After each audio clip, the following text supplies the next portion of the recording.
Hi guys, so I'm back just to explain a little bit more about irritable bowel syndrome. So the only thing I'm here to talk about is on my experience, mainly on behalf, just to let you know how I've kind of dealt with it and how I can help you hopefully deal with your own issues.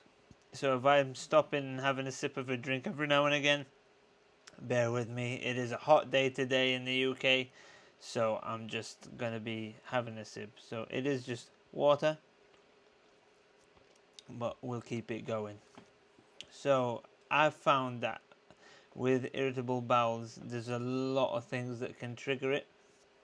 A lot of it is to do with anxiety and sort of mental health, but also the foods you eat. So I feel like, in my case anyway, I used to be able to eat whatever I wanted. However, there was a build-up of sort of, so when you say a lot of milk and lactose eating, I'd have a build-up of that, and at the end I would have a flare-up, which would cause me to have to sort of have a day or two off work, and it was not being beneficial, obviously, and it caused me not to have a constant flow of work.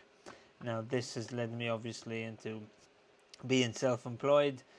I've had a couple of businesses, but really my real passion is health and fitness, because number one is what's changed my life, and I want to use it to change other people's lives. Such as you watching this video, you must have clicked on it because you've got IBS or you have a family member who's got IBS, so you are quite familiar with these things.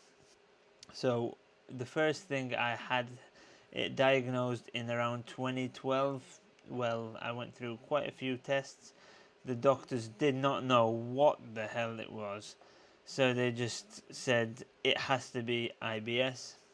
Unfortunately, it is a thing that they just seem to scrub off as IBS, and I wanted further testing. I couldn't get further testing for a while, and I'm not blaming anyone for that. The doctors are just following the things they have to, it's protocol.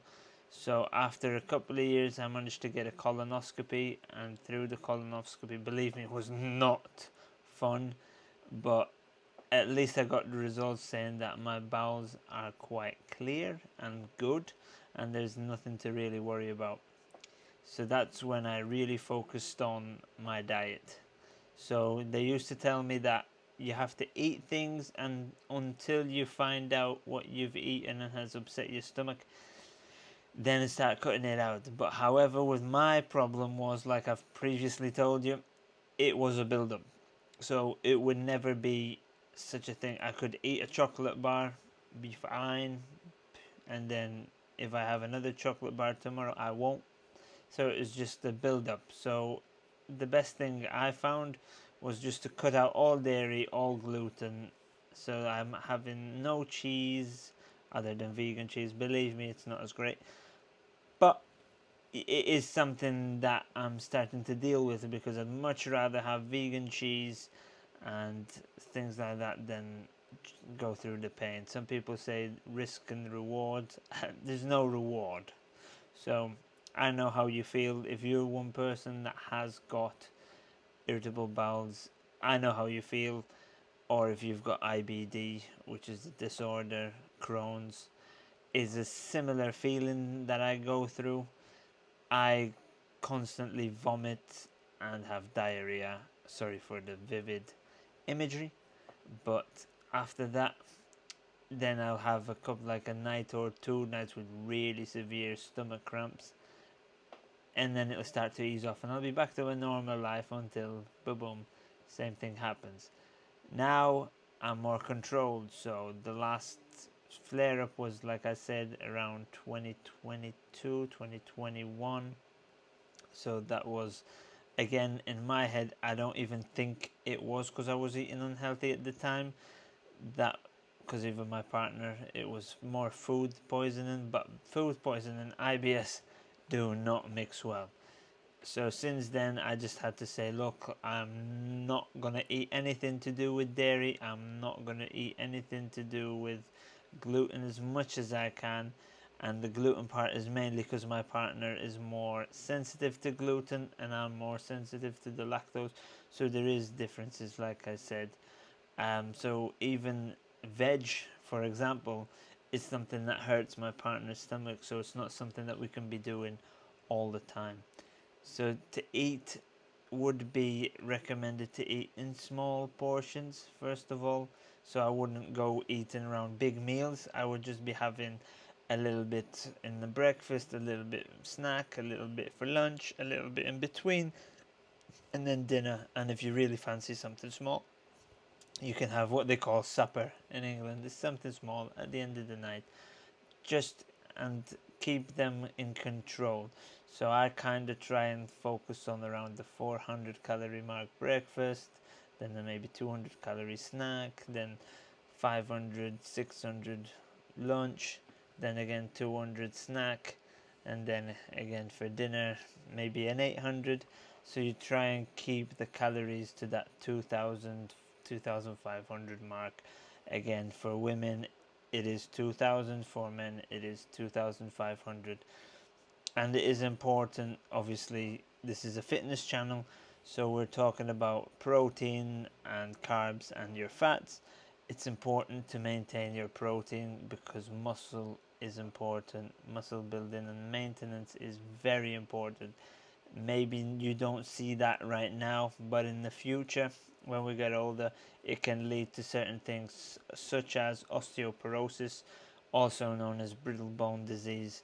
Now this is not something that has to be genetic, it's just if your muscles are non-existent, your bones are taking a lot of stress and therefore they're going to not be as dense and therefore they're going to be weak and they'll be brittle. So this is something that you need to consider. Other than that, really anything that I can help you with personally, I would be happy to help. You can go on my Instagram at nightsmt_fitness and DM me over there and I'll be able to sort of give you some ideas, have a discussion if you've sort of had any issues before, how you've kind of gone with it, and kind of give you tips. And as much as I can, I will not give you trial periods because I know that it's not fun to be going through what you're going through. A lot of people might not understand what you're going through, so for them I say please be patient with your sons, daughters, girlfriends, partners, whatever they are. They are not making it up. The pain is real and they need your support all the time.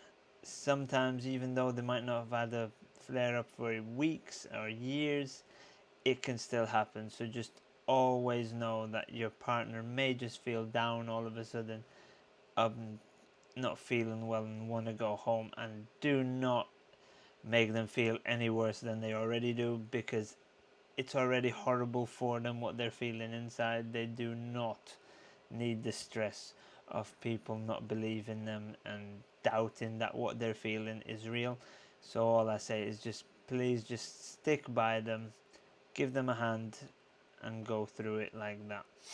But for the people like me who are going through it, the best thing to do is just try and relax yourself and just keep yourself composed.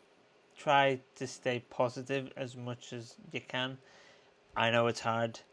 The first thing we go to, unfortunately, is negativity. So just stay there and get in the zone and just do what you need to do. Know that hopefully your partner, your mom, dad, whatever, are there for you, and just get through it as best as you can. I would still recommend highly that you seek medical assistance and get help, just to make sure that it's not just IBS. You know, it could be IBD, which is known as Crohn's. Just make sure that what you do have, you know, you've got the right diagnostic. I will be making more videos similar to this about gut health and IBS, maybe a little bit further, but I will be also posting on here stuff, how to make your life easier, recipes if I can, and if not, like I said, I've mentioned my Instagram, so go on my Instagram, there will be recipes that will be lactose free. Really, they're probably dairy free, plant-based products, and then they'll try and be gluten free as much as possible. Unfortunately, as a human population, we're not the best for giving people what they need, but we are getting there. The products, I remember up to like 3-4 years ago, we had nothing, so it was really hard for me to make the change because there was not as much option as there is now, whereas now you can walk in the shop and you can pretty much get anything you want. Yes, it's more expensive, yes, it's financially more draining, but if it makes you feel better, at the end of the day, you just need to put yourself first, think of you, and then once you're healthy and fit and well, then you can really start focusing on other things. As long as those people around you stick by you, you'll be golden. Because the people who aren't sticking with you, then they ain't the real people you need to be with. So that's all I'm going to say. And that was a bit of a downer video. I don't want it to be like that. I want it to be advice. So all I'm going to say is I look forward to seeing you all again, and I'm going to give you more information about everything that you need to know around the industry, fitness industry obviously, and anything that I have found that's helped me with IBS, so you don't have to go through the pain like I did for over 15 years. So okay, thank you a lot. I look forward to seeing you in the future. Bye bye. If you need anything, like I said, my Instagram at nightsmtfitness, at nights_mt fitness, and I can give you a hand right there. Thanks a lot. See you later.